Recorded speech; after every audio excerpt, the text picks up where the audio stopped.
Hi, I'm Sidney Gavignet, 51 years old. I'm a professional sailor. I've been around the planet 4 times during the round the world race called Volvo Ocean Race. It was previously called Whitbread. So this is 4 times around Cape Horn, 7 times around Cape of Good Hope. I've been crossing the Atlantic about 35 times, sometimes crew sailing, sometimes double-handed, 2 on board, and a few times single-handed. One of these time was on this big boat, multi-hull, trimaran, 100 feet, 33 meters. Volvo Ocean Race is the life at the extreme. That was the slogan. Everything is pushed to the max. Relationships, engagement, and I think it's a pretty good experience. I think the danger is in a crisis we think emergency. But I think the emergency is more about thinking smart than anything else. The danger is to make the situation worse. I think firemen or people like that are well aware of that. You've got steps. First is secure the situation, secure people, secure material. Then think about solutions. And later on act, being sure that you won't make the situation worse. Taking time to act fast is important, rather than act fast and too quick. What's crucial is to assess the crew, assess the team, be sure about the state of each of them, each of us, I would say. By experience, I've seen that stress can cause a total loss of potential, or a big loss of potential. That's something that you cannot measure and you cannot be prepared as in any training. You have to know that the loss of potential can be a lot bigger than what you expect.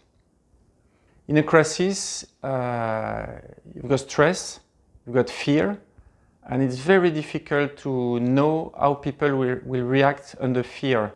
And fear can cause real dysfunction of people. And as a leader, you will have to deal with the situation, to manage the situation, but you may miss the actual state of mind of your team, of your crew. And by experience, I know now that the first step is really to assess each of them. The time you spend at that moment to understand how each crew member is actually, I think is a way to save time for later. To put yourself as a decision maker in the optimum conditions to take the right decision, you need support. And asking for support or looking for support is not a mark of weakness. For me, it's a proof of intelligence. So you are part of a team, you have team members around you, going to them to get their opinions. If possible, out-of-the-box ideas would help you.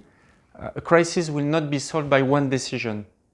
You need one decision, but after one decision, you will need another one. And going for help, going to search for help from your team, I think is building, the follow-up of the series of decisions. Searching for help through your team, through your crew, is crucial to get the best of your own decision, but also to put your team in the best confident situation.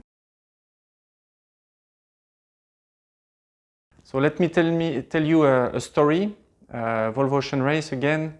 I was on a boat called Puma. Amazing conditions, big swell, dark at night with no moon, no stars. And the boat, a monohull in carbon, was going super fast, slamming on the waves, very noisy. And we are losing ground on the two Ericsson boats. And when I came on deck, I thought, okay, now this is going to stop. I took the helm and yes, I was super fast. We were super fast when I was driving. And I was feeling, well, I was totally boosted with adrenaline. I was super efficient, but only human. After an hour, we change helmsman. That's part of being efficient. We can't be focused and fast and aggressive enough at the helm for more than an hour. And the guy was supposed to take over me, came and said, well, Sid, you know, I'm not feeling confident. Conditions are crazy. I prefer if you keep going. And then I was happy. I'm thinking, oh, I'm the only one able to drive this boat in such conditions. And again, a big boost of adrenaline, ego, and I was feeling more and more in control, more and more in charge, more powerful. And this should have been my inner alarm. I think as soon as we feel, I would say, just in control, well, this is when you should really be more aware than usual. But feeling totally in control, in super control, super strong, should be your inner alarm. In my situation, when my crew didn't want to step in to take the wheel, I should have said, okay, come on, take it 15 minutes. You give me a rest for 15 minutes and then I take over. And in reality, after 15 minutes, his confidence would have built up because he had the competencies to do the job. And the team overall would have been a lot faster, more efficient, and I would say more professional.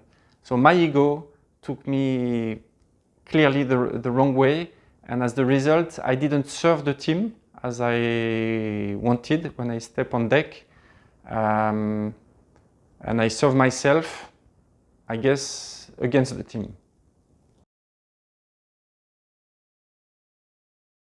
So, communication, okay, I will use the case of being a tactician on a boat.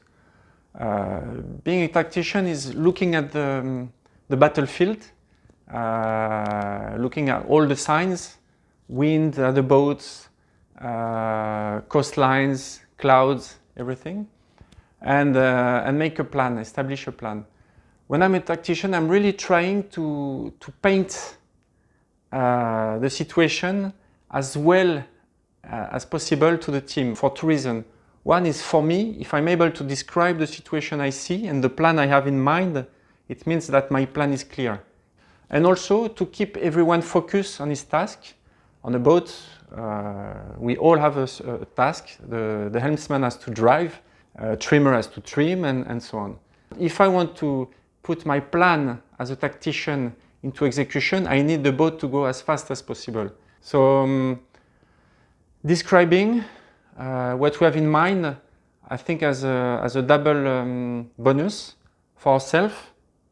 We are clear enough to be able to describe and also to secure and to diminish the stress of the entire team. So all together we can progress in a performant atmosphere.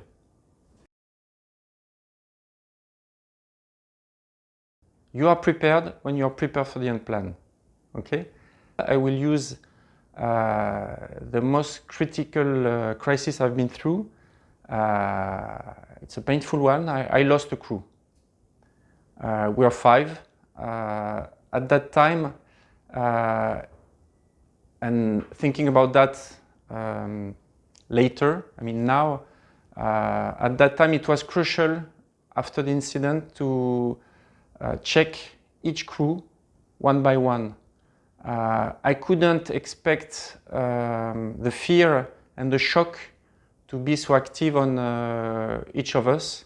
We were a crew of 5, so I had to assess 3 people, and I had 2 who were totally out of order. I could see that pretty quickly, And the third one, I thought I could rely on him, but he was, I think, half knocked down, physically and mentally. And instead of spending time with him to assess his way of being, I relied too much on him, too much too soon, and I gave him the responsibility of driving the boat. And at that time, I think we totally lost the way. In fact, he had no clue where he was going.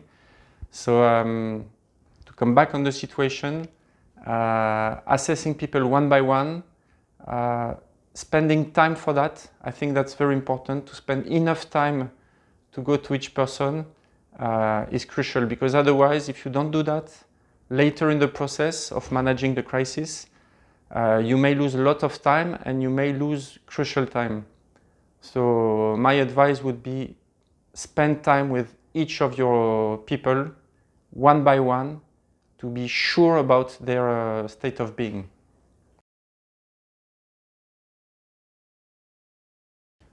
So I guess the most important is the strength of relationships, the resilience, and the thing that you don't need to prove anything to anyone in the team. Everyone is confident on each other. I guess the difference comes from the past. I mean, how the team has been prepared, how you are prepared. And it's not about a single person, it's really about the relationship between everyone. It's about being able to rely on others. It's about trust, it's about confidence, it's about respect. The keywords, my keywords: calm, based on trust in the others and on ourselves. And I think it starts by ourselves.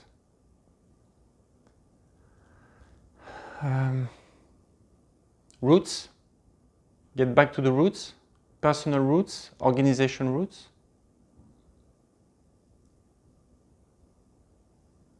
And that's it.